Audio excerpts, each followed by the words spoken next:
Hello everyone, welcome to my channel. Today's topic is 14-year-old Saya Hirose froze to death in a park in Asahikawa, Hokkaido, Japan. Japan has lost the life of a child again. Her name is Saya Hirose.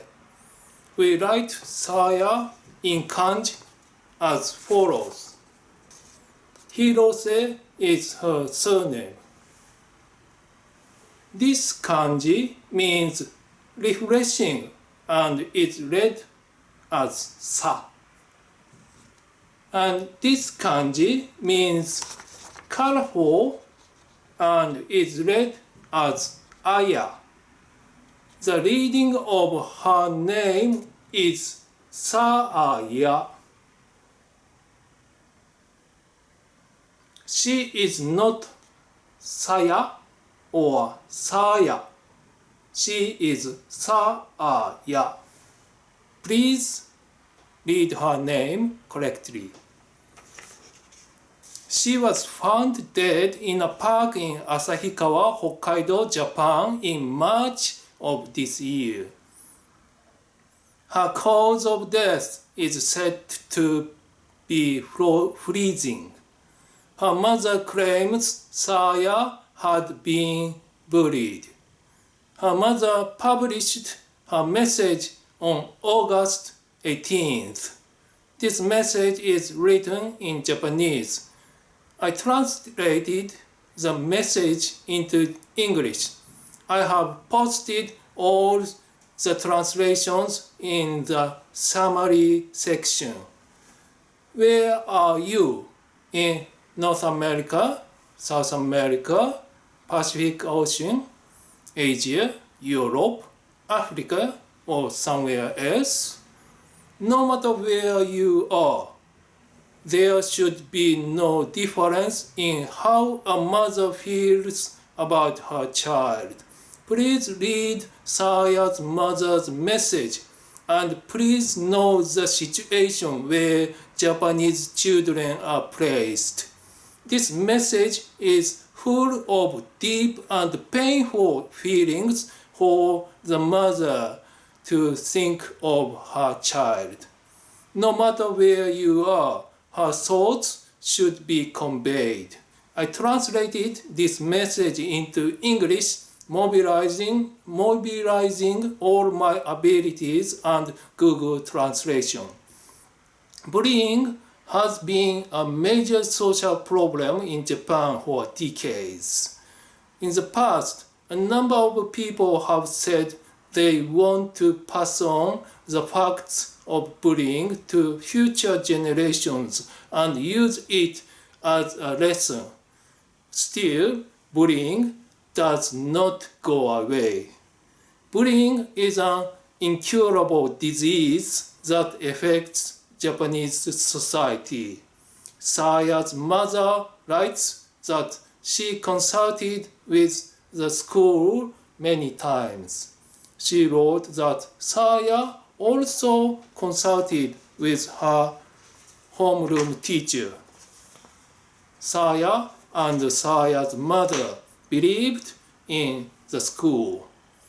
Talking to a school often ends up giving the school and perpetrators the opportunity to destroy evidence, talk to each other, intimidate, and retaliate. In Japan, it's not the problem that there is a problem. It's the problem that saying there is a problem. Because if no one says there is a problem, then there is no problem. And schools have great power as an administrative agency. Everyone is connected. For example, teachers pretend to be kind and encourage victims to receive counseling. if the victim is given the name of a mental illness or symptom, bullying can be a delusional statement by a crazy student. There was no bullying. Also, if the victim had a problem other than bullying, the child died because of the problem, not the bullying. To do so, schools use statements such as contact notes as evidence. What if the child had a bad personality and was a liar? Bullying is a falsehood created by the child.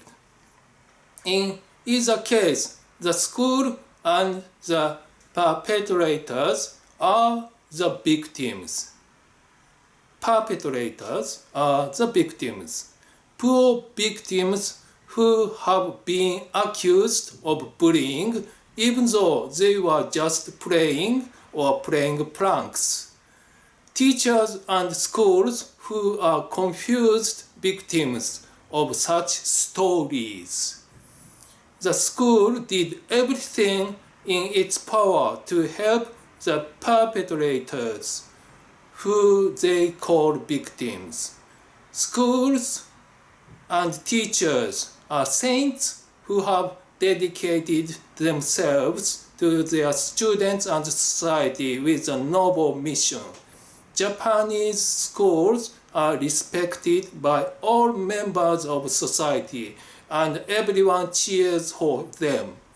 Everyone knows that school is a sacred place and that the people who work there are all great. I know, of course. From the school's point of view, the child who claims to have been bullied and his or her parents look like demons. An existence that disturbs a beautiful school that is peaceful and has no problems. Bullying occurs in Japan and becomes a problem in society. However, bullying that surfaced and became a social problem is only a part. In most cases, time goes by, the victim endures, and years go by as if nothing had happened. Victims suffer a great deal of suffering. The perpetrator takes no responsibility. There was no bullying. Even if the teacher notices the bullying, if he pretends not to see it, he can pass it. Then, over time, the children can be baton touched by the next teacher. Also, new students are coming. Even if the students are being bullied, when the teacher goes home, they will have delicious food. His or her family is waiting for him or her. If they raise their conscience and upset their boss or their grades, then they are relentlessly harassed, forced to retire, or forced to commit suicide. If bullying comes out and becomes a social problem, the school has the strongest lawyer in the area. The lawyer will beat the children and his or her parents who claim to be the victim in the manner described earlier. And if the judges and lawyers bring it to a settlement, it can be done blindly. Everyone is connected. Teachers, of course, are smart people, so they know this. And they are relieved to abandon their students. Every parent tends to look at his or her child better than the child really is. It's the same in every country. Even after deducting it, her mother's message tells us that Saya was an excellent and cheerful child. I wonder how good she would have been for society if she had grown up and appeared in society. She would have brightened this society. Her mother writes that she discovered her formula herself when she was in elementary school. When I was a junior high school student during the class of the cram school I was attending, the student sitting behind me said the formula while the instructor was explaining. The instructor asked him, "How did you derive the formula?" Then he explained based on what the instructor wrote on the blackboard. I really surprised. I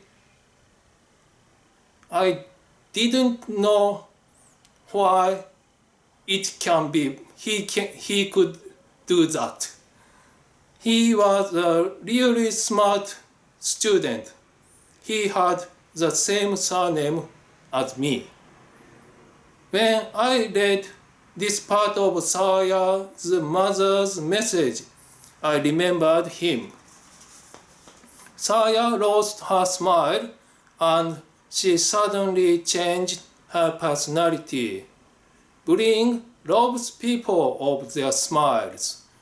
I can't help but wonder how precious her smile they robbed. What kind of life would Saya have had if she hadn't met them? I'm sure she'd become a good adult who serves many people. Rest in peace, Saya. Thank you for watching my video. See you next time. Bye.